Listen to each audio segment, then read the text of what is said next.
This channel does not promote any violent, harmful, or illegal activities. All content provided by this channel is meant for an educational purpose only. অন্তর্বর্তীকালীন সরকার BNP, Jamaat ইসলামী ও এনসিপির মধ্যে গণভোট, জাতীয় নির্বাচন ও জুলাই সনদ ইস্যুতে গত এক সপ্তাহ ধরে দেশের রাজনৈতিক অঙ্গনে উত্তাপ ছড়াচ্ছে। পরস্পর বিরোধী অবস্থান থেকে বিচার মানে তালগাছ আমার এমন থিওরিতে অনড় রয়েছে। চালাচ্ছে তর্কযুদ্ধ।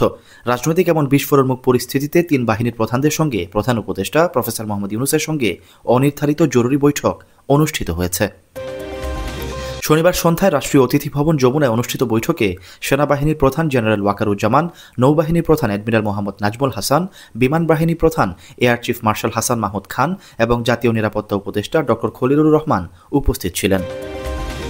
আগামী ফেব্রুয়ারির প্রথমার্ধে অনুষ্ঠিত হতে যাওয়া ত্রয়োদশ জাতীয় সংসদ নির্বাচনকে সামনে রেখে এ বৈঠক নিয়ে রাজনৈতিক অঙ্গনে তোলপাড় শুরু হয়েছে। নানা গুজব গুঞ্জনের ডালপালা মিলছে। নানাজন নানাভাবে ব্যাখ্যা বিশ্লেষণ করছে, চেষ্টা করছে সমীকরণ মেলাতে। তবে প্রধান উপদেষ্টার প্রেস উইং থেকে বলা হয়েছে, বৈঠকে নির্বাচনের জন্য সামরিক বাহিনী সব ধরনের প্রস্তুতি নেওয়ার বিষয়ে প্রধান উপদেষ্টাকে অবহিত করেছেন। নির্বাচনকালীন নিরাপত্তা নিশ্চিত করতে তিন বাহিনীর প্রধানদের প্রয়োজনীয় নির্দেশনা দিয়েছেন প্রধান উপদেষ্টা প্রফেসর মোহাম্মদ ইউনূস। তিনি নির্বাচনকে শান্তিপূর্ণ, নিরপেক্ষ ও সুশৃঙ্খলভাবে সম্পন্ন করার উপর গুরুত্ব আরোপ করেন। বৈঠকে জাতীয় নিরাপত্তার পাশাপাশি দেশের আইন শৃঙ্খলা রক্ষায় সামরিক বাহিনীর সদস্যদের কঠোর পরিশ্রমের জন্য সাধুবাদ জানান প্রধান উপদেষ্টা। তিনি বলেন, গত 15 মাসে সেনাবাহিনী সহ সব বাহিনীর সদস্যরা দেশের আইন শৃঙ্খলা রক্ষায় অত্যন্ত কঠোর পরিশ্রম করেছে। আসন্ন নির্বাচন যেন নিশ্চিত নিরাপত্তার চাদরে ঢাকা থাকে, সেজন্য তিন বাহিনীকে প্রয়োজনীয় নির্দেশনা দিয়েছেন প্রধান উপদেষ্টা। প্রধান উপদেষ্টা বলেন, ফেব্রুয়ারির প্রথমার্ধে অনুষ্ঠিতব্য নির্বাচন অবাধ, সুষ্ঠু, নিরপেক্ষ, শান্তিপূর্ণ এবং উৎসবমুখর করতে অন্তর্বর্তীকালীন সরকার প্রতিশ্রুতিবদ্ধ। প্রসঙ্গত, নির্বাচনকে ঘিরে আইনশৃঙ্খলা রক্ষায় 90,000 সেনা সদস্য, 2,500-এর বেশি নৌবাহিনী সদস্য এবং কিছু বিমান বাহিনীর সদস্য মোতায়েন থাকবে। প্রতিটি উপজেলায় এক কোম্পানি অর্থাৎ 80 থেকে 250 জন সেনা মোতায়েন থাকবে। রাজনৈতিক বিশ্লেষকরা বলছেন, প্রধান উপদেষ্টার প্রেস উইং থেকে গণমাধ্যমে যাই বলা হোক না কেন, তিন বাহিনীর প্রধানদের সঙ্গে শনিবার সন্ধ্যায় অনির্ধারিত জরুরি এই বৈঠকের আলাদা প্রশাসনিক ও রাজনৈতিক গুরুত্ব রয়েছে। বিশ্লেষকরা বলছেন, দেশে এই মুহূর্তে সামরিক শাসন কিংবা জরুরি ব্যবস্থা ঘোষণার সম্ভাবনা নেই। তবে সরকার আইন শৃঙ্খলা পরিস্থিতির অবনতি, মব সংস্কৃতির বিস্তার, দখল, চাঁদাবাজি, অস্ত্রের ঝনঝনানি, রাজনৈতিক দলগুলোর মধ্যে হানাহানি নিয়ে সরকার ও নির্বাচন কমিশনের উদ্বেগ রয়েছে।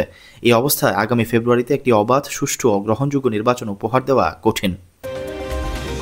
অন্তর্বর্তীকালীন সরকার ও নির্বাচন কমিশন মনে করছে, সারা দেশে বিপুল পরিমাণ অবৈধ অস্ত্র, গোলাবারুদ মজুদ রয়েছে, যা নির্বাচনকে প্রভাবিত করতে পারে।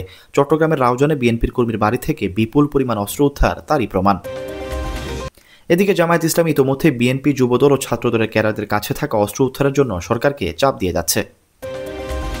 অভিযোগ আছে, সারা দেশে বিএনপি ও তাদের অঙ্গ সংগঠন যেভাবে হাটঘাট, বাস স্টেশন, টেম্পো স্ট্যান্ড দখল করে রেখেছে, দলটির শীর্ষ পর্যায় থেকে সংশ্লিষ্ট নেতাদের বহিষ্কার করেও তাদের লাগাম টানতে পারছে না। অন্তর্বর্তীকালীন সরকার ত্রয়োদশ জাতীয় সংসদ নির্বাচনকে সামনে রেখে 2024 সালের 5 আগস্ট বিভিন্ন থানা, ফাঁড়ি, জেলখানা থেকে যেসব অস্ত্র লুট হয়েছে তার বেশিরভাগ এখনও উদ্ধার করতে পারেনি। তার উপর রাজনৈতিক দলগুলোর অবৈধ অস্ত্র তো রয়েছেই। ডক্টর মোহাম্মদ ইউনূস তিন বাহিনীর প্রধানকে নির্বাচনের আগেই অবৈধ অস্ত্র উদ্ধার ও চিহ্নিত দখলদার, চাঁদাবাজদের গ্রেফতার করার নির্দেশনা দিয়েছেন। তারই ধারাবাহিকতায় সারা দেশে অস্ত্রধারী, সন্ত্রাসী, চাঁদাবাজ দখলদারদের গ্রেফতার করতে অপারেশন ক্লিন হার্টের অনুরূপ সেনা অভিযান চালাতে পারে, এমনটাই মনে করেন রাজনৈতিক বিশ্লেষকরা। প্রসঙ্গত, অপারেশন ক্লিন হার্ট 2002 সালের 16 অক্টোবর শুরু হয়ে 2003 সালের 9 জানুয়ারি পর্যন্ত চলে। বিএনপির চেয়ারপারসন বেগম খালেদা জিয়ার দ্বিতীয় দফা শাসনামলে পরিচালিত এই অভিযানে প্রায় 50,000-এরও বেশি নিরাপত্তা বাহিনীর সদস্য অংশ নেন। অভিযান চলাকালে যৌথ বাহিনী 11,245 জন সন্দেহভাজন রাজনৈতিক অপরাধীকে গ্রেফতার করে। এর মধ্যে 50 জনেরও বেশি সেনা হেফাজতে মারা যায়। Syed Sakib, BNN news 24।